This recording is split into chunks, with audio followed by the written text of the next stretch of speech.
Conference रखा है। मैंने पर्सनली अपने लिए आज तक कभी प्रेस कॉन रखा नहीं है। ये सेकंड प्रेस कॉन रखा है मैंने इन बच्चों के लिए ही। बाय द वे ये चेरी है, ये विजय नहीं है, ओके? ये भी हमारी अडॉप्टेड बेटी है। आज एग्जैक्टली 1 साल हो रहा है। 28 दिसंबर 2024 को हाँ विजय का रेप हुआ था नायगांव ईस्ट में। उसका केस चल रहा है वसई कोर्ट में। यकीन मानिए हमको कम से कम 1.5-2 महीने लग गए सिर्फ केस नंबर निकालने में। जो बच्ची थी जिसने रेस्क्यू किया था विजय को, वो पुलिस स्टेशन से कोर्ट जाती थी और कोर्ट से पुलिस स्टेशन। नंबर नहीं मिलता था कि कौन सा नंबर है हमारे केस का। अल्टीमेटली मैं गई तो मुझे भी 3 दिन एड़ी घसनी पड़ी सिर्फ नंबर निकालने के लिए, क्योंकि अल्टीमेटली मैं नायगांव पुलिस स्टेशन में बैठ गई जाके कि आज तो मैं बिना नंबर लिए जाऊंगी नहीं।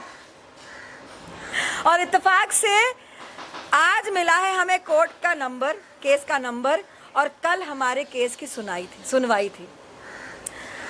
जब वहाँ पे जज ने पूछा कि रिमांड का पेपर कहाँ है अक्यूज्ड का, तो पता लगता है कि उसको तो रिमांड में भी नहीं लिया गया था।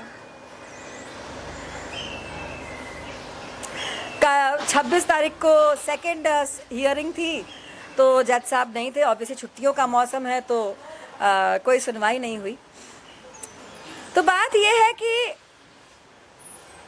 दुख इस बात का है कि जानवर के साथ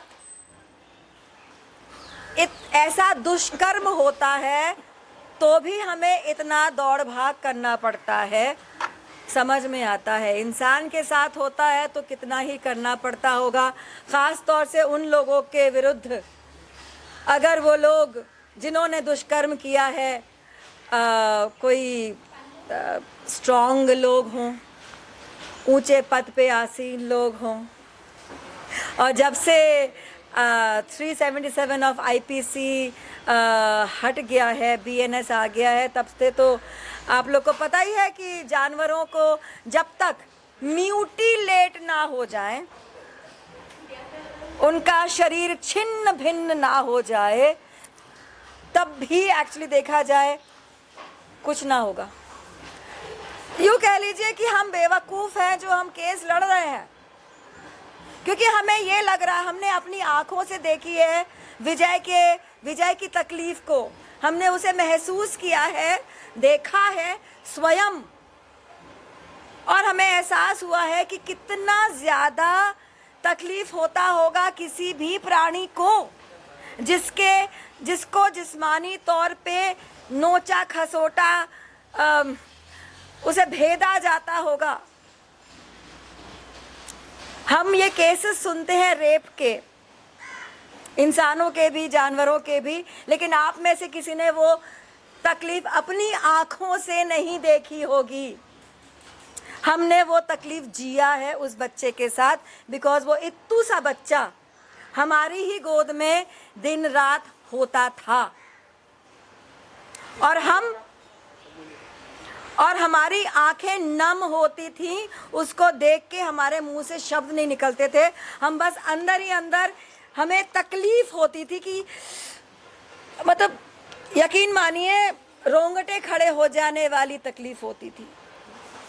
आप फरमाएं। इस मामले में केस हुआ तो जांच कहां तक पहुंची, कुछ बताएं, पुलिस वाले क्या कुछ? देखिए लड़का कहाँ, मतलब लड़के की फैमिली और लड़के की रहने की जगह तो पता है, लेकिन जब तक उसके आगे कोर्ट ही करेगी जो करेगी लड़के का, वैसे तो कुछ होने से रहा। यही सत्य है हर केस में। डिले क्यों हो रहा है, मतलब क्या कारण है और क्या हमारे? देखिए हमारे पास एनिमल्स को सुरक्षित करने के लिए देखा जाए तो कोई सुदृढ़ लॉज है ही नहीं। अगर आप देखें बिंदु का केस कांदिवली ईस्ट में, जिसके भग प्रदेश में वॉचमैन ने एक सरिया घुसा दिया था लोहे का, क्योंकि वो भौंक रही थी। उसके बच्चे थे।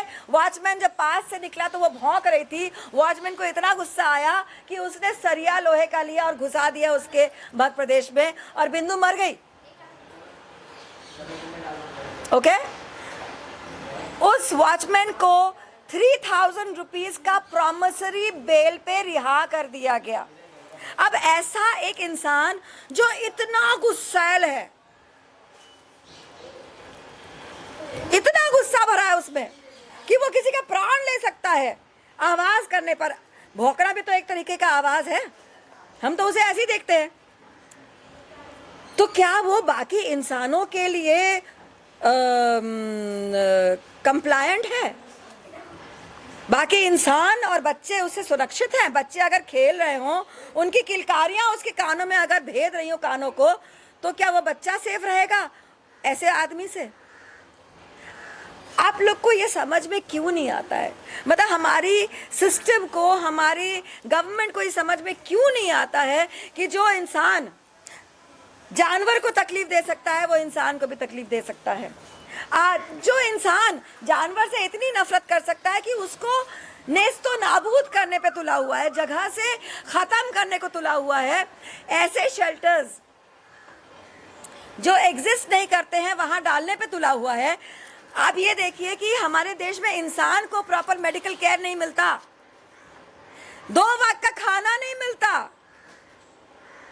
कितने ही लोग अपने अपने गांव से निकल के आते हैं बड़े बड़े शहरों में ताकि यहाँ पे कमाएं। एक एक आदमी 10-10 लोगों के साथ कमरे में रहता है, सुबह से शाम तक मजदूरी करता है, घर पैसे भेजता है ताकि घर वाले खाना खा सके ठीक से।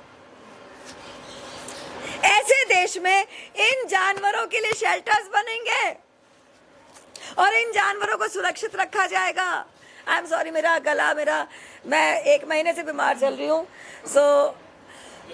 मैं कैसे बिलीव कर लूँ? एब्सोल्युटली, एंड एट फर्स्ट हम लोगों को ये भी अंडरस्टैंड करना चाहिए कि जो इस टाइप के क्राइम्स होते हैं अगेंस्ट एनिमल्स, वो सोसाइटी के लिए सिंबॉलिक नहीं है, वो सोसाइटी का डायग्नोसिस है। That we as a society हम अपना मॉरल थ्रेड तोड़ रहे हैं, हम अपने बच्चों को क्या सिखा रहे हैं। So the things that we would love to request is कि जो लॉज हैं वो स्ट्रोंगर बने फॉर द एनिमल्स। हम तो करबद्ध रिक्वेस्ट करना चाहते हैं, करबद्ध निवेदन करना चाहते हैं कि हमारे सड़क के जानवरों को जहाँ रहते हैं, जहाँ वो पैदा हुए हैं, उनको वहीं रहने दिया जाए। इनफैक्ट एक जज साहब ने कई साल पहले ये सजेशन दिया था कि हर बिल्डिंग को 2 इंडी डॉग्स अडॉप्ट करने चाहिए। अगर वो ऐसा हो जाता तो ये हालत नहीं होती। वो लोग अपने ही डॉग्स को वैक्सीनेट कराते प्रॉपरली, उन्हें न्यूटर करवा लेते और तादाद अपने आप कम हो जाती और इंसानों के भीतर उन अपने बिल्डिंग के डॉग्स के प्रति प्रेम बढ़ता। And adding to that ma'am, एक और चीज़ जो बहुत ज़रूरी है करना, ABC के जो हमारे विंग्स हैं, जितने भी सेक्टर्स हैं, वो अपना काम कर रहे हैं या ना कर रहे हैं, उस पर चेक रखना बहुत ज़रूरी है। लाइक मैम सेड कि अगर वो काम सही तरीके से किया गया होता, सुप्रीम कोर्ट को अपना टाइम नहीं देना पड़ता for a hearing like this. मैं आज तक, एक सेकेंड सर, ABC के बारे में मैं इत्तेफाक से एक ABC सेंटर में गई और मैंने देखा कि वहाँ ऑपरेशन के बाद जो वुंड होता है उस पे बीटाडीन क्रीम लगा के उसको टेप किया जाता है और वो 5 दिन तक खोला नहीं जाता। उस ABC सेंटर में बीटाडीन क्रीम नहीं था, रिक्वेजिशन दी हुई थी, पता नहीं कब से वो आई नहीं थी। ओके, उस ABC जब डॉग्स का ऑपरेशन होता है, ये देखिए ये प्लीज देखिए, एक ऐसा सा कटिंग की जाती है, ये होता है निशान लगाने ये के लिए। निशान होता है कि इस बच्चे का ऑपरेशन हो गया है। इस निशान को करने के लिए फोर्सेप से यहाँ पे पकड़ा जाता है टाइट से, फिर एक और फोर्सेप लगाया जाता है, ब्लेड से काटा जाता है छोटा सा पोर्शन, और उस पे पोटेशियम परमैंगनेट के कुछ दाने डाल के कॉटन के ऊपर उस पे लगा दिया जाता है ताकि खून बहना रुक जाए। That is the procedure. Okay, कोई रॉकेट साइंस नहीं है वो।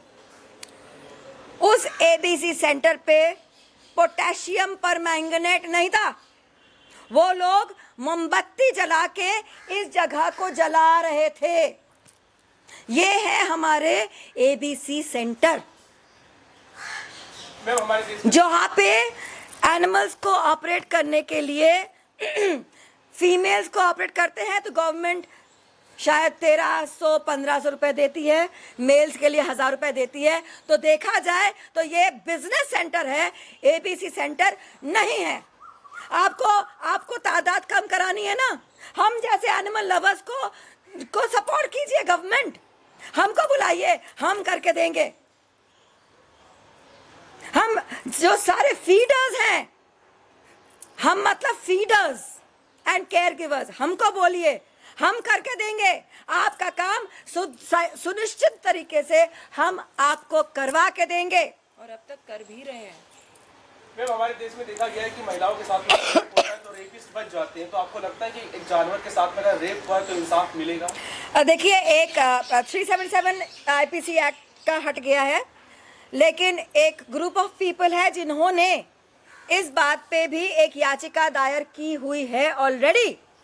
इसीलिए हम इस केस को आगे भी बढ़ के चल रहे हैं कि एक ना एक दिन अगर उस याचिका पे सुनवाई हो जाती है और कुछ भला हो जाता है तो हमारे विजय को भी न्याय मिल जाएगा। Rape is rape, sexual assault is sexual assault, theft is theft. कोई डिफरेंशिएशन नहीं है। वो इंसान ही कर रहा है, आज कुत्ते के साथ कर रहा है, कल इंसान के साथ करेगा। We need to understand that. And please don't wait for rarest of rare cases to happen. जब तक you don't nip the bud at the budding stage, इस देश का एजुकेट योर चिल्ड्रन। सोसाइटी में हमारे छोटे छोटे ये मेले लगते रहते हैं, चाहे वो फेस्टिवल्स को लेके हों या चैरिटी को लेके हों। आई थिंक हमें प्रोग्राम्स क्रिएट करने चाहिए जहाँ पे हम बच्चों को एजुकेट करें कि अगर सामने से एक स्ट्रे एनिमल जा रहा है, फर्स्ट ऑफ ऑल स्ट्रे नहीं है, ये हमारे देसी बच्चे हैं। अगर देसी बच्चा जा रहा है, कैट हो, बुल हो, डॉग हो, how to be around them, हम वो सिखा ही नहीं पा रहे। As a generation I think we are failing. अच्छा, एक तरफ जहाँ पर एनिमल लवर्स है, वहाँ पर एनिमल से जो शिकार भी हुए, जिनको बहुत सारे कुत्तों ने काट लिया है, तो वो लोग भी ऐसे हैं जो कहते हैं कि ये चीज़ सही हो रही, तो उनके लिए आप क्या कहोगे? Because they are totally opposite और उनके थॉट्स टोटली आपके अगेंस्ट जाते हैं। वो इसीलिए होता है, मैं बता रही हूँ ना, बचपन में मुझे सड़क के कुत्ते ने यहाँ पे पकड़ा था। करेक्ट, बहुत बार। क्योंकि वो खा रही थी, मम्मी कुत्ती थी, वो खा रही थी और मैं टुई करके निकल गई उसके बिल्कुल बगल से।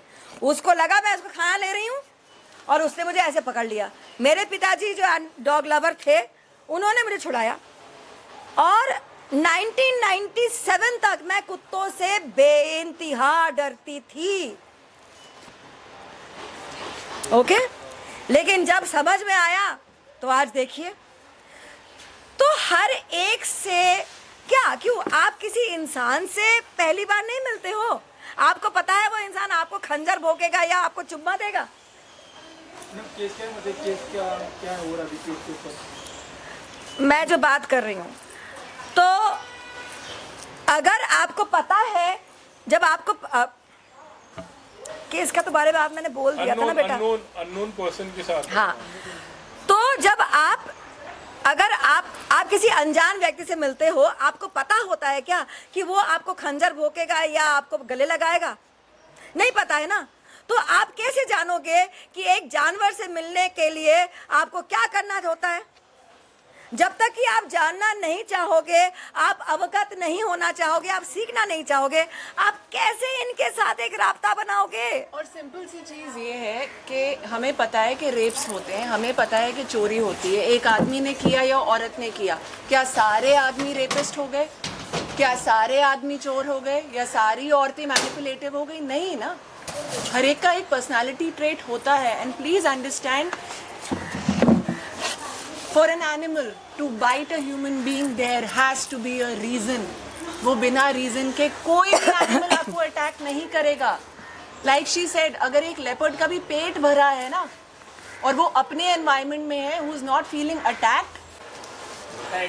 जैसे कि आपने बताया कि आप खुद करने को तैयार है एबीसी, क्या आप... नहीं, मैं तो करती आई हूँ। मैंने अपने एरिया के कम से कम 400 बच्चों का खुद एबीसी कराया है।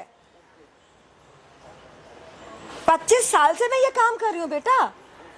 एनजीओ तो मैं पिछले 5 साल से चला रही हूँ। मेरा एनजीओ सिर्फ मेडिकल सेंटर है जहाँ पे मोस्टली टूटे फूटे बीमार बच्चे आते हैं, उनका दवाई की जाती है।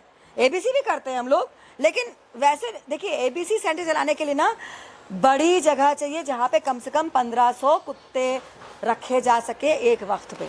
वो ना तो हमारे पास जगह है भाई, वो इंफ्रास्ट्रक्चर हमारे पास है नहीं। लेकिन कभी आपने कोशिश किया लोकल पॉलिटिशियन के पास जाके, जैसे कि असलम शेख बहुत बड़े पॉलिटिशियन है? नहीं, क्या किसी politician के मैं पास जाके भाई, आप- मुझे ना पॉलिटिक्स से बहुत डर लगता है। बिना पॉलिटिक्स से कैसे आपको हेल्प मिलेगी? मुझे माफ कर दो। गवर्नमेंट से आप आज तक मैं अपनी कमाई से ही काम करती आई हूँ। 25 साल हो गए। जब से एनजीओ चला रही हूँ तब से मैं बोलती हूँ, पोस्ट डालती हूँ कि भैया पैसे नहीं है तो कुछ दोस्त उनकी जो क्षमता होती है उसके हिसाब से मदद कर देते हैं। उसी तरीके से चल रहा है भैया। मैं गवर्नमेंट से, बिकॉज वो गवर्नमेंट से कलम घिसाई और आज अगर अर्जी डाली है 10 साल बाद काम होने की जो प्रोसेस है, क्योंकि भैया मैं तो टेबल के नीचे पैसा नहीं दे सकती, मुझसे ना होने वाला, नहीं मतलब अगर आप बातचीत ना होने वाला। देखिए, अगर इंटेंट होता ना तो आज हम इस सिचुएशन में नहीं होते। Please hear me. नहीं, Understand स्मृति this. दोस्त है। 1 सेकंड रुक जाए, इस बात पे बोलने दे। स्मृति दोस्त है। स्मृति से आज तक मैंने अपना पर्सनल कोई काम नहीं कराया है और नहीं कराऊंगी। दोस्ती का जो लेवल है उसको मुझे ऐसे नहीं करना है। दोस्त no personal favors do I ask from anybody। गले मिलो भाई, सेम लेवल पे आके ना, ये सब ना बोले हमसे। हाँ, हमारी सेल्फ रिस्पेक्ट हमारी जिंदगी से भी ज्यादा बड़ी है भाई। नहीं, लेकिन आपने इतना अच्छा काम करके हम कई साल से आप देख रहे हैं डॉग। जिसको आके मदद करनी है वो अपने आप आ जाओ ना। ये जो है ये चेरी है। चेरी अपने बिल्डिंग की इकलौती कुत्ती थी और आपने देख लिया कितना प्यार लुटा रही है हम पे। मुझसे अभी लेकिन इसको अपनी बिल्डिंग में रहने को नहीं मिल रहा था, मैंने अडॉप्ट कर लिया। अब जो आप कहते हो ना एनिमल लवर्स हो तो सड़क के कुत्तों को अपने घर ले जाओ, बेटा कितनों को लेके जाएंगे? आप आ रहे हो सपोर्ट करने, आ जाओ। अगर आप कह रहे हो अपने घर लेके जाओ तो एक पेट को पालने के लिए कितना खर्चा लगता है आप दे दो। अरे एनजीओस को किसी से कुछ मांगने की जरूरत नहीं पड़ेगी भाई। हमारी जितनी क्षमता है हम वो फुल्ली करते हैं, उससे अधिक करते हैं बेटा। Absolutely.